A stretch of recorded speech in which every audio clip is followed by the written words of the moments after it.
네, 여러분 안녕하세요. 인사이드입니다. 요즘 정말 봄날 같은 그런 겨울을 보내고 있죠. 다음 주부터 또 다시 추워진다고 하니까 여러분들 따뜻하게 입고 한 주 시작하시길 바랄게요. 제가 오늘은요, 또 에고에 대해서 다시 말씀을 드릴 건데요. 정말 에고라는 거는 내 내면에 있는 건데 외부의 것들을 이제 인식하고 해석하는 필터를 왜곡시키기 때문에 너무나 당연하게 외부의 것이라고 생각을 하게 만들거든요.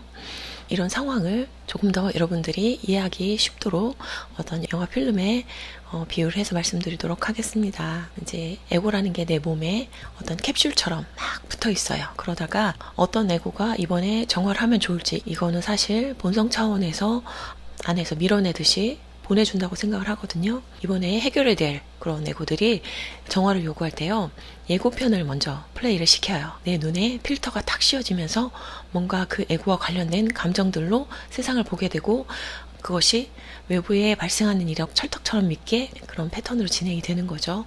예를 들어서 말씀을 드리면요, 불안이 많은 사람의 경우는요, 그 불안과 관련된 에고가 많겠죠. 그리고 이제 애니어그램에서는 유형적으로 머리형, 5, 6, 7 유형, 그 중에서도 6령이 가장 불안이 심한 유형인데요. 이제 그런 경우에는요, 내면에 어떤 불안한 에너지, 그리고 그런 에고가 많아서 그런 건데, 외부에서 무슨 일이 터져서 내가 위험에 빠질 거라는 그런 착각으로 나를 괴롭히고 이제 살게 되는 거죠. 불안과 관련된 어떤 에고가 해소가 되기를 바랄 때 이제 예고편을 플레이를 시키고, 그러면 내 눈에 이제 불안한 에너지가 필터를 장착시키면서 세상에 무슨 일이 터질 것 같고 뭔가 큰일이 날 것 같은 그런 예감이 들기 시작합니다. 그래서 아침에 눈을 딱 떴는데, 오늘 뭔가 예감이 안 좋다, 불안하다, 무슨 일이 터질 것 같다, 그런 생각이 들면서 누군가 나를 쳐다보는 눈빛에서 공포를 느끼거나, 아니면 이제 휴대폰에서 어떤 문자나 알림이 왔는데 깜짝 놀란다거나, 이런 식의 반응이 오는 거죠. 그래서 내가 왠지 모르게 드는 그런 감정들이 사실은 이 영화 필름의 예고편이라 생각하시면 좋을 것 같고요. 이제 이 예고편을 무시하고 나는 정말 불안한 감정이 정말 싫어, 느끼기 싫어, 이러고 뭔가 이것을 피하는 방법으로 뭐 쇼핑을 한다거나 술을 마신다거나 뭔가를 집중해서 하면서 이걸 잊을 거리를 찾는 분들이 있고요. 아니면 이제 무슨 일이 생길 테니까 내가 이거를 막아야겠다라고 생각하면서, 이 불안도 패턴이 있거든요.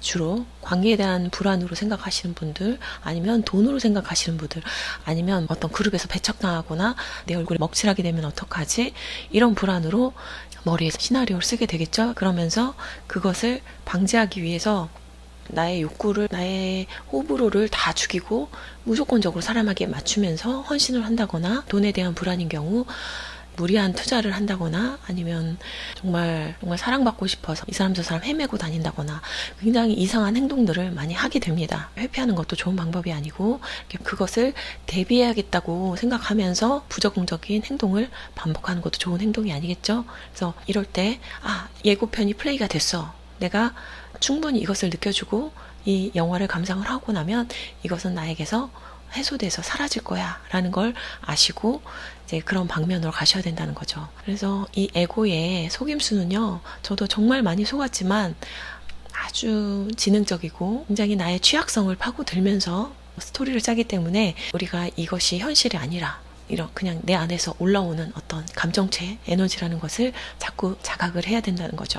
그래서 이것을 느껴서 해소하는 과정은요, 다면적인 부분이 있어요. 제가 전에도 이렇게 휴대폰으로 앞에서 보는 거 옆에서 보는 거 다르다 이렇게 말씀드린 것처럼 3D 입체 영화라고 생각하시면 되는데요. 제가 자세히 말씀을 안 드렸더라고요. 예를 들어서 말씀을 드려보면, 누군가에게 폭행을 당한 그런 상처가 있는 경우에요, 누군가에게 맞았다는 거는 그것을 통해서 일어날 수 있는 감정이 한 가지가 아니거든요. 기본적으로 굉장히 두려울 수 있겠죠. 그리고 그렇게 맞을 수밖에 없는 약한 나에 대한 수치심도 있을 수 있고요.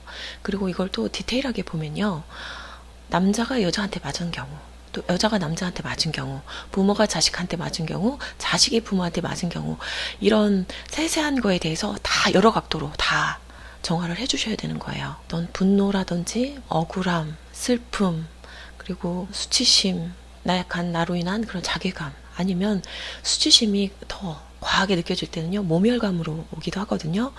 그런 감정을 느낄 수도 있고요. 다각도로 여러 가지 감정과 상황에 대해서 다 정화를 해줘야 되는 거죠. 그리고 어떤 것들을 느끼다 보면요. 그냥 대충 이 정도면 되겠지 하고 느끼는 것들이 굉장히 고통스럽기 때문에 이렇게 정화를 하다가 이쯤이면 됐겠지 하고 딱 멈추는 경우가 있어요. 이러닝 수업 들어보신 분 알죠? 90몇 프로 이상 들으셔야 완료가 됩니다. 이런 팝업이 뜨는 것처럼 정화가 어느 정도 이상이 되어야 그 필름은 내 안에서 소멸이 됐다고 할 수가 있거든요. 그래서 그런 부분을 너무 성급하게 생각하시고 이것을 내 안에서 빼내서 없애야겠다 이런 게 아니라 내가 이것 때문에 아팠기 때문에 그 상처받은 나와 온전히 함께 있어 줄게 이런 마음으로 그런 과거의 기억들을 한번 다시 느껴보는 시간을 갖는 게 좋겠죠. 그리고 에고는 항상 나에게 좋은 일이 있고 내 뜻대로 되고 사랑받고 인정받을 때 내가 잘 살고 있고 나에게 이득이라고 생각을 하는 특징이 있는데요. 사실은 정말 근원적으로 내가 심리적으로 정신적으로 건강해지려면요. 나의 이 에고가 깨지고 부서지고 내가 아픔을 느꼈을 때 내가 더 나의 수준이 상승하는 거거든요. 그래서 그런 부분에 대해서 내가 아픔을 느낄 때 이거는 굉장히 나쁜 일이야 라고 생각하는 것도 에고의 속임수라는 걸 생각하시면 좋을 것 같아요. 항상 내가 맞다, 내가 잘 살았다 라고 느끼게 만들려고 하는 게 그런 것도 에고의 속임수거든요. 많은 사람들이 굉장히 고통을 회피하고 고통은 나쁜 것이라고 생각을 하고 이것을 피하는 애 인생의 많은 부분을 할애를 하죠. 그렇기 때문에 이렇게 아픈 일들이 발생하면 그 과정을 빨리 단축시키고 싶고 혹은 생략하고 싶기도 하죠. 그런데 우리가 드라마를 볼 때 조금만 루즈해져도 재미없어 그러잖아요. 우리는 그렇게 흥미진진한 정말 역동적인 그런 것에서 재미를 느끼기 때문에 이렇게 이 괴로운 현실을 세팅해서 살면서 어려운 하나를 풀고 나면 또 다른 과제가 일어나게끔 그런 현실을 세팅한 거거든요. 이 두려움도 없어지고 삶의 이 버거움도 해소가 되면 그때야 행복할 거라고 생각하지만 그때는 정말 굉장한 공허감과 내부에 있었던 불편한 감정들이 올라오면서 또 거기에서 도망갈 무언가를 찾아서 또 헤매게 될 거거든요. 이런 무의식 정화라는 게요. 너무 과하다 싶을 때는 굉장히 괴롭고 두렵다 생각할 수 있지만 심심할 때 하나씩 하면요 은근히 재밌고 되게 성취감도 있고 이렇게 어려운 일들을 하나하나 해결해내는 내가 좀 대단해 보이고 그런 부분도 있다는 거 생각하시고요. 고통이라는 거가 무조건 피해야만 되는 그런 요소가 아니라는 그런 약간의 프레임을 전환해서 이런 고통이라는 게 사실은 우리가 그렇게 늘 피하고만 싶은 건 아니었다는 걸 생각해 보시는 것도 이제 이 에고 정산에 도움이 될 거라고 생각합니다. 오늘 저희 영상은 여기까지고요. 오늘도 이렇게 시청해 주셔서 감사합니다. 다음에 또 다른 영상으로 찾아뵙도록 하겠습니다. 감사합니다. 안녕.